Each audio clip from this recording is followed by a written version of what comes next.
आज है 22 नवंबर। 2 + 2 = राहु का number. 2 is a number of moon. 22 again एक मैनिफेस्टेशन का स्ट्रॉन्ग नंबर्स में से एक। जितने नंबर 4 होते हैं ना, या तो इनके घर के आसपास ना कोई टेम्पल होता है, या फिर कोई थोड़ी सी दूरी में मेडिकल, या उससे थोड़ी सी दूर में रेलवे स्टेशन भी हो सकता है। और कभी देखना नंबर 4 वाले ना काफ़ी ऐसे लोग होते हैं जिनकी स्पिरिचुअल पावर काफ़ी हाई होती है, अट्रैक्शन और मैनिफेस्टेशन की क्वालिटी काफ़ी हाई होती है। जो ये 13 बनते हैं या फिर 31 बनते हैं, और ये बहुत बड़े कार्मिक नंबर होते हैं। इनके रिलेशनशिप हमेशा ना ऐसे होंगे कि इनको ऐसा लगेगा कि मैं रिलेशनशिप में क्यों हूँ, मेरे को वो वैल्यू नहीं मिल रही, क्योंकि पास्ट कर्मा बहुत अटैच होता है। लेट्स सी आज का दिन आपके लिए कैसे जाने वाला है। Number 1, number 2, number 3।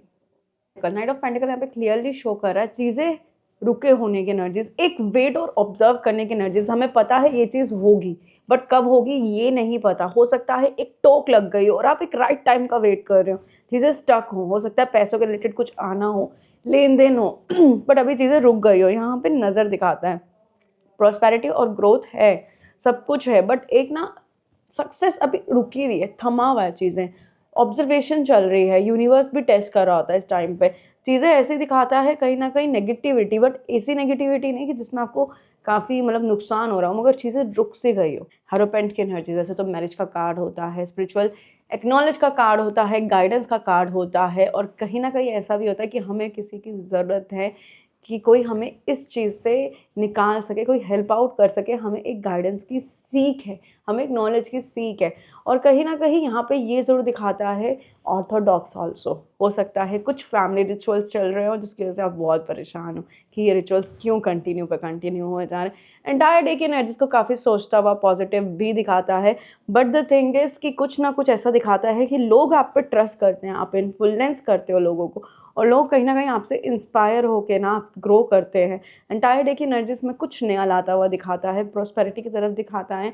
एंड मुझे ये भी दिख रहा है आज की एनर्जीज में कि कुछ ऐसी चीज़ें हैं जो अनलीश हुई हैं पास्ट की, और वो धीरे धीरे समझ आएगी। 7 ऑफ पेंटिकल्स, मेहनत की एनर्जीज, क्रोध की एनर्जीज, एक स्टबन मेहनत की एनर्जीज दिखाता है वैसे तो, कि हम लगे पड़े हैं कि हमें ये चीज़ चाहिए, और ये चीज़ होने की प्रोबेबिलिटी भी है, ऐसा नहीं है कि होने की प्रोबेबिलिटी नहीं है, बट हम लगे पड़े हैं कि सक्सेस के पीछे ये चीज़ चाहिए ही चाहिए, और काफ़ी मेहनत कर रहे हैं उस चीज़ के पीछे। ग्रोथ दिख रहा है, आती हुई चीज़ें भी दिख रही है, और हो सकता है आप धीरे धीरे किसी चीज़ के लिए बचत कर रहे हो, आपको वो चीज़ के लिए एक अट्रैक्शन हो। एंटायर डे की एनर्जीज काफ़ी पॉजिटिव मैनिफेस्टेशन वाली दिखाता है, और कहीं ना कहीं ये दिखाता है कि आप ना अपनी एनर्जीज में हो, और काफ़ी ऐसा दिखाता है आप बहुत फ्लरिश हो रहे हो अपनी लाइफ में।